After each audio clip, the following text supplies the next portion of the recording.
Yo, it's good. It's your man, 100 Grand Ross with The Rock Never Stops.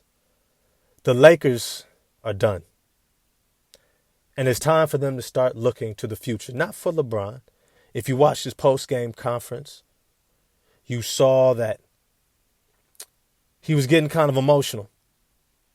They were talking about his boy Carmelo Anthony announcing his retirement. And he starts reminiscing, and you could tell it was landing. He was feeling it.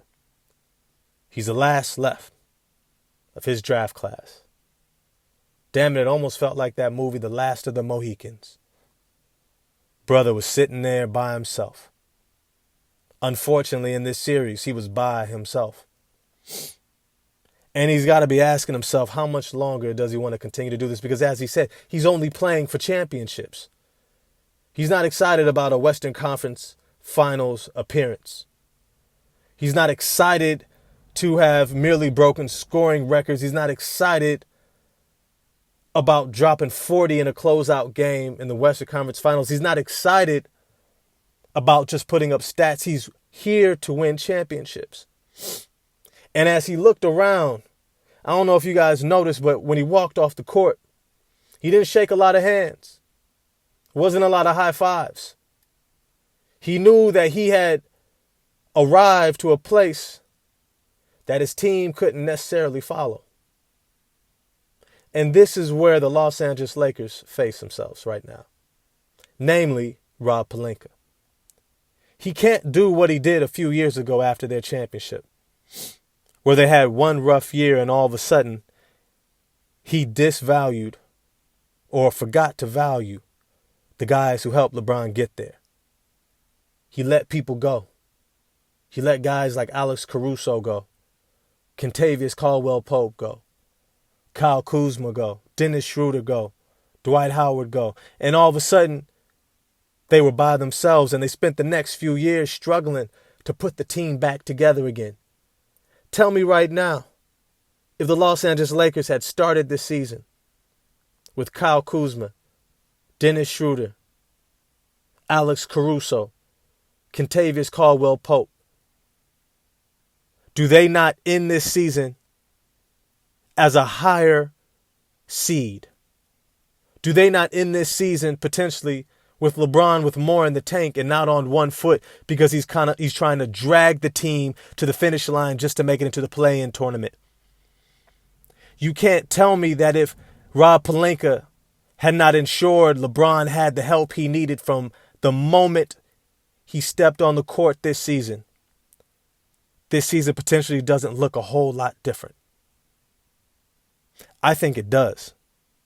And it's funny because we get excited about him replacing the players he dealt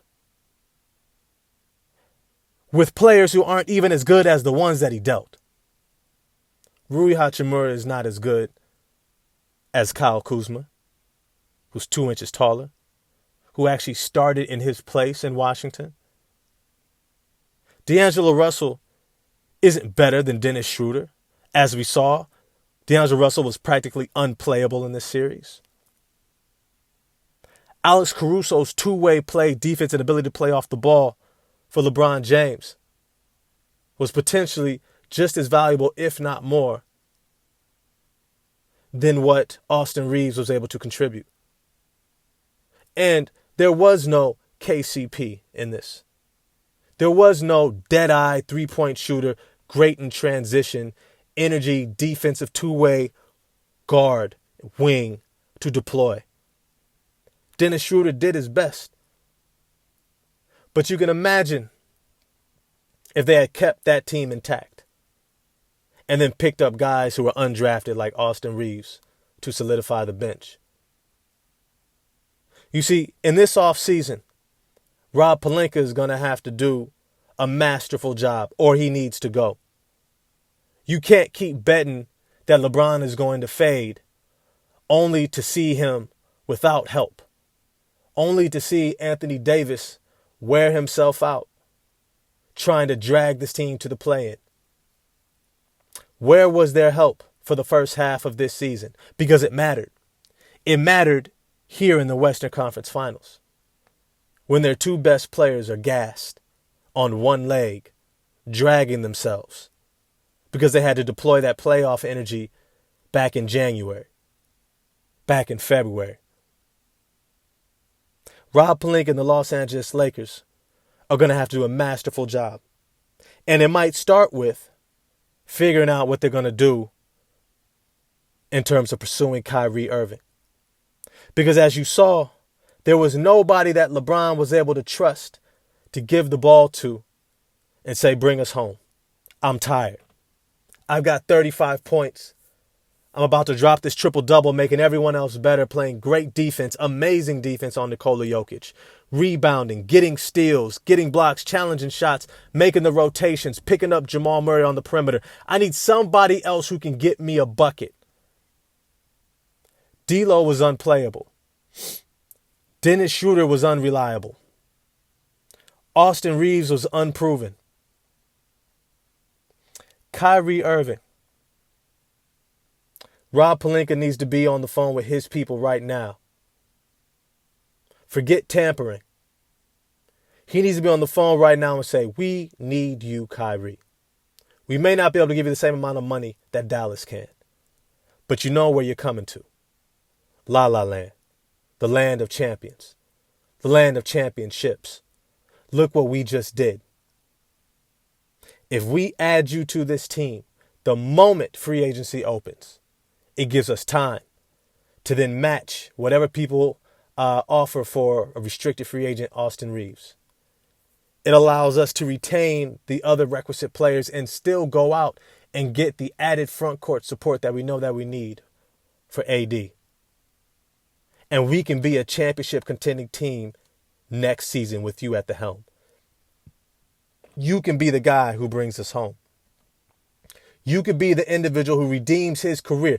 Tell me right now, if Kyrie Irving doesn't come to the Los Angeles Lakers and wins a championship, it rewrites the whole narrative around his career. You might say the whole narrative, the whole damn narrative. Because most of that stuff will no longer matter because of where he's winning. But that's the job, that's the work that Rob Pelinka has to put in. He can't come away with a D'Lo and a Dennis Schroeder running the point next year. He's going to have to pull off the job that he was supposed to have done last year and the year before. This is what the future looks like for the Los Angeles Lakers because as LeBron said on that podium, he's not playing for Western Conference Finals appearances. He's not playing for the accolades and the stats. He's playing for championships. And that's what the Lakers are about. Let me know what you guys think in the comment section. What is it going to look like to put this roster together to be a champion for next year? Holler at me in the comment section, and I'm going to get at y'all next time. Peace.